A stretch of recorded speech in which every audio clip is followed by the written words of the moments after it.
डोलपुर नाम के एक गांव में रहता था।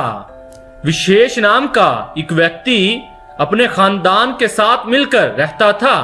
विशेष के पास एक तालाब था। वो उसमें से छोटी छोटी मछलियां पकड़कर अपनी जिंदगी गुजारता है, लेकिन ये कारोबार उसका नाम का ही था। उस कारोबार से आए हुए 2 पैसों से विशेष और उसका परिवार जैसे तैसे गुजारा करते थे। कल्याणी, मैं तालाब के पास जा रहा हूँ, मेरा खाना वहीं पहुंचा दो। तबीयत खराब रख कर भी जरूर जाना है क्या जी? वैसे भी वहां से कौन सी आमदनी आती है? 2 पैसों के लिए सुबह से शाम तक वहीं बैठकर धूप में तबीयत और खराब कर लोगे। ऐसे उसकी पत्नी कितना भी समझाने पर समझे बिना वो तालाब के पास जाकर एक पेड़ के ठंडी छां के नीचे कुर्सी डालकर आराम से बैठ जाता है। इतनी सुकून वाली जगह कहाँ हो सकती है? अगर मेरा ये व्यापार अच्छा चलता तो ये छोटी सी भी परेशानी ना होती मुझे। ये कहते हुए वो हल्के से नींद में चला जाता है। इतने में कुछ आवाज सुनाई देने की वजह से उसकी नींद टूट जाती है। उसके बाद ये कैसा है और ये मेरे तालाब में कहां से आया है? ये कहते हुए वो तालाब में देखता है तो कुछ बत्तखें तालाब में खेल रही होती हैं। ये मेरा ही तालाब है ना? तो ये बत्तखें कहां से आईं? वो भी इतनी सारी बत्तखें। इतने में उस तालाब में काम करने वाला रंगा आता है। साहब जी, ये मेरी ही बत्तखें हैं, मैंने ही इन्हें तालाब में छोड़ा है। इस वक्त आपके तालाब में कोई भी मछली नहीं है ना, इसीलिए लाया हूँ। शाम को वापस लेकर चला जाऊंगा। कोई बात नहीं रंगा, वैसे भी तालाब में कोई मछली है ना। तुम अब इन बत्तखों को यहीं रहने दो। पानी में रहेंगी तो उनको भी थोड़ा बहुत सुकून मिलेगा।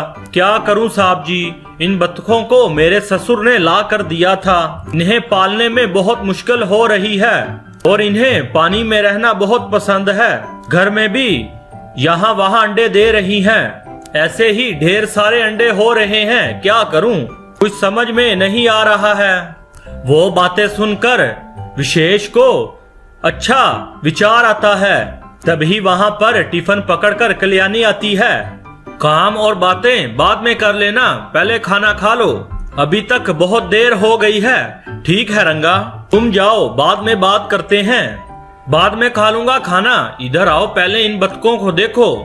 इतनी सारी बत्तखें, वो भी हमारे तालाब में। कहां से आई ये इतनी ज्यादा बत्तखें? ये किसकी हैं? आप कोई नया व्यापार करने का सोच तो नहीं रहे? तुमने मेरे दिल की बात कह दी है कल्याणी। अगर हम इन मछलियों का व्यापार बंद करके बत्तखों का व्यापार शुरू कर लें तो कैसा रहेगा? ये उस रंगा की बत्तखें हैं, वो इन्हें पाल नहीं पा रहा है। हम ही इन्हें ले लेते हैं, अपने ही तालाब में रहने देते हैं। ये बहुत सारे अंडे भी देंगे। वो बात सुनकर कल्याणी बहुत खुश होती है और इन बत्तखों के व्यापार के लिए हाँ करती है। अगर आपको अच्छा लगता है तो शुरू करिए जी। अच्छा वक्त आ रहा है तो हमें क्या चाहिए?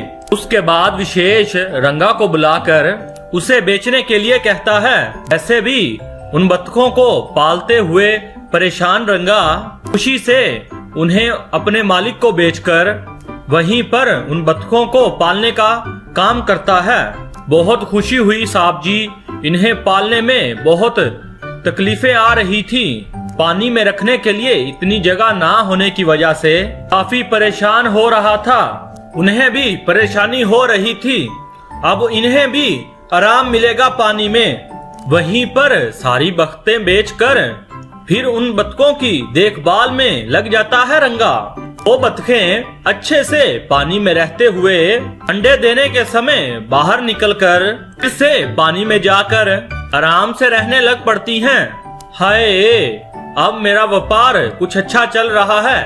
अब मैं यहाँ आकर तालाब पर अच्छे से सुकून महसूस करता हूँ। कहते हुए सुकून से तालाब के किनारे कुर्सी डालकर कुर्सी पर आराम से बैठकर उन बत्तखों को देखकर खुश होता है।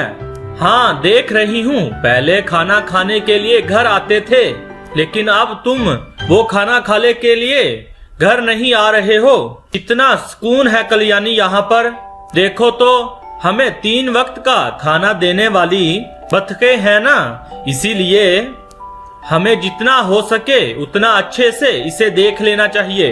ठीक है जी, खाना खा लो, ठंडा हो रहा है।